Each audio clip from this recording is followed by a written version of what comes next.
सभी बच्चों को नमस्कार। हम बात कर रहे हैं एसएससी मैथमेटिक्स की, जिसका कि टॉपिक है क्वाड्रेटिक इक्वेशन। जिसके प्रीवियस ईयर क्वेश्चंस जो आए हुए हैं उन्हें डिस्कस कर रहे हैं। ठीक है, देखिए ये सीजीएल 2019 का क्वेश्चन है। हम जब तक क्वेश्चन पढ़ते हैं तब तक आप दीदारे क्वेश्चन करिए, आपकी स्क्रीन पे फ्लैश हो रहा होगा। क्वेश्चन कह रहा है निम्नलिखित समीकरण में किसके मूल बराबर हैं? Which of the following equations has equal roots. देखो, अब आप इक्वल रूट्स के लिए पहला तरीका है गुणनखंड करिए।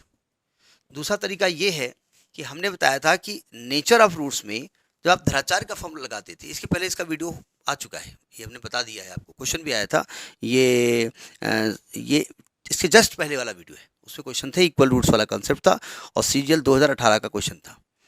देखो इसमें क्या करेंगे कि भाई जो नेचर ऑफ रूट्स होता है उसमें हमने कहा था कि जो डिस्क्रिमिनेंट होता है, जिसको विविक्तर कहते हैं, 20 का -4ac, अगर ये जीरो प्रूफ हो जाए तो नेचर ऑफ द रूट्स में रूट्स इक्वल हो जाते हैं। ये जीरो हो, ग्रेटर देन जीरो हो, लेस देन जीरो हो, 3-4 कॉन्सेप्ट थे। ठीक है, तो हमको मजबूरी है कि जितने भी इक्वेशन हैं सबको चेक करना पड़ेगा। एक चीज और हमने बताई थी, दोबारा बता रहे हैं। अगर समीकरण को देख के आप पहचान जाइए कि किसी चीज का होल स्क्वायर लिखा है 2 टर्म का, भाई 3 टर्म होंगे, जो आपकी क्वाड्रेटिक इक्वेशन होंगे उसमें 3 टर्म होंगे। अगर होल स्क्वायर लिखा हुआ है तो मान लीजिए इक्वल रूट्स होंगे उसमें। ठीक है, जैसे हम चारों पार्ट चेक करने पड़ेंगे। पहला पार्ट चेक करने जा रहे हैं, दूसरा पार्ट भी चेक करेंगे, तीसरा पार्ट भी चेक करेंगे, चौथा पार्ट भी चेक करेंगे। अगर बीच में कहीं चेकिंग पूरी हो जाएगी तो आगे हम नहीं बढ़ेंगे।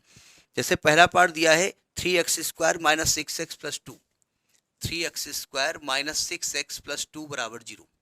अब पहली बात है, किसी चीज का होल स्क्वायर नहीं लिखा है। होल स्क्वायर आप सीजीएल कर रहे हैं, यानी कि आप ग्रेजुएट हैं, तो आप जानते हैं कि होल स्क्वायर क्या होता है और कैसे पहचाना जाता है।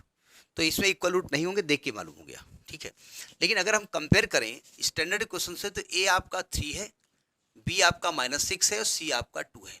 तो जब इसका डिस्क्रिमिनेंट निकालेंगे b² - 4ac, तो b² बोले तो 36, -4a is 3 is 2, तो 36 - 4 3 12 दूनी 24, यानी ये जीरो के इक्वल नहीं आ रहा है, इसलिए ये इक्वल रूट्स नहीं देगा। पहचान तो हम पहले ही गए थे। ठीक है, दूसरा है आपका 3x² - 6x + 3, 3x² - 6x + 3। देखो अगर इसको 3 से डिवाइड कर दो तो एक्चुअली ये लिखा है x² - 2x + 1, हमने डिवाइड कर दिया, और ये x - 1 का होल स्क्वायर लिखा हुआ है। x - 1 का होल स्क्वायर लिखा हुआ है, होल स्क्वायर लिखा तो ये इक्वल रूट्स दे रहा है। अच्छा, अब आप कहेंगे नहीं हम इससे पहचानेंगे, तो पहचानो, a का मान 1 है, b का मान -2 है, c का मान 1 है। तो जब इसका d निकालोगे ना, तो b² बोले तो 4 - 4 × 1 × 1, जीरो आ गया, नहीं आ गया तो इक्वल रूट्स हो गया। आगे हम चेक ही नहीं करेंगे, क्या जरूरत चेक करने की। ठीक, तो इसका बी पार्ट इज करेक्ट। वैसे देखने से होल स्क्वायर से ही काम चलेगा। अब आप कहेंगे यहाँ तो होल स्क्वायर नहीं दिख रहा है। अरे भाई, किसी भी एक्सप्रेशन में अगर सभी में कुछ कॉमन है, पहले वो निकालो, बाद में बात करो। पहले हमने 3 कॉमन लिया, फिर देखा इसको। ठीक है, तो दिस वाज इन सीजीएल 2019। देखिए एक क्वेश्चन सीजीएल 2019 का है। जब तक हम क्वेश्चन पढ़ते हैं तब तक आप दीदारे क्वेश्चन करिए, आपकी स्क्रीन पे फ्लैश हो रहा होगा। क्वेश्चन कह रहा है find the values of a and b if value of, values नहीं है, नहीं वैल्यूज नहीं है तो नहीं है, a and b if x - 1 and x + 1 are the factors of x⁴ plus ax³ minus 3x² plus 2x plus b, यानी a और b का मान ज्ञात करें यदि x - 1 और x + 1 x⁴ plus ax³ minus 3x² plus 2x plus b के गुणनखंड हैं। पहले नोट कर लेते हैं, फिर आपके पास आते हैं। देखो ये एक्सप्रेशन है, ठीक, x⁴ plus ax³ minus 3x² minus 3x² minus 3x² plus 2x plus b, ये कह रहे हैं कि x - 1 इसका गुणनखंड है, फैक्टर है। तो हमने फैक्टर थ्योरम पढ़ी है, रिमाइंडर थ्योरम पढ़ी है, शेषफल प्रमेय पढ़ी है। अगर x - 1 इसका एक फैक्टर है, तो अगर इसको x - 1 से भाग कर दें, डिवाइड कर दें, तो इसका रिमाइंडर, इसका शेषफल 0 आना चाहिए। दादा दादा, इतनी बड़ी वैल्यू से भाग करोगे? नहीं। रिमाइंडर निकालने का तरीका क्या होता है, एक बार x - 1 को 0 कर दो, यानी x का मान यहाँ 1 रख दो, और इसकी वैल्यू जो भी आएगी वो रिमाइंडर होती है, और आनी है 0 तो हम 0 कर देंगे उसको, यानी x को 1 रखेंगे तो ये 1 आएगा, प्लस a आएगा, माइनस का 3 आएगा, प्लस का 2 आएगा, प्लस का b आएगा, 0 हो जाएगा।